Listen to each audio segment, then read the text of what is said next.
Moving on to number 12, this is Knight Rupert. Who is Knight Rupert? Well, he's the Protestant equivalent of Saint Nicholas, Christmas saint. But the difference is that Knight Rupert was actually not very pleasant. What he did was he punished the naughty children by giving them coal, lumps of coal instead of gifts. I mean, how horrible is that?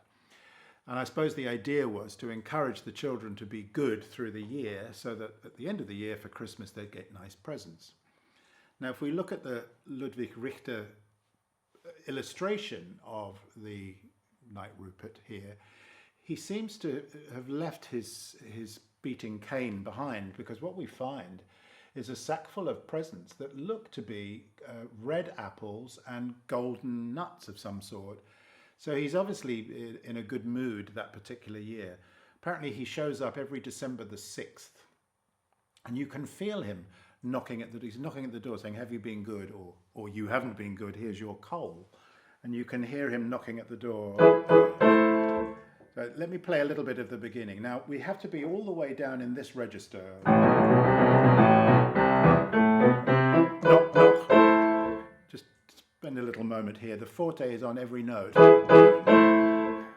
There's a forte on each of those chords.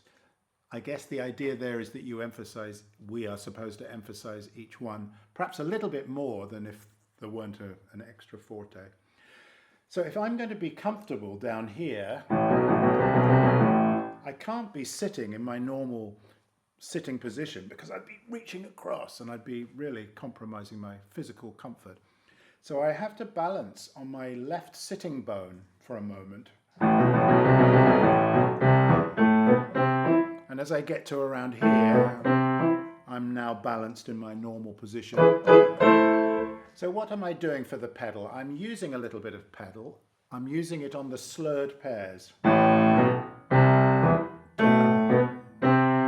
And I'm using it on my quarter note crotchet at the end of the phrase.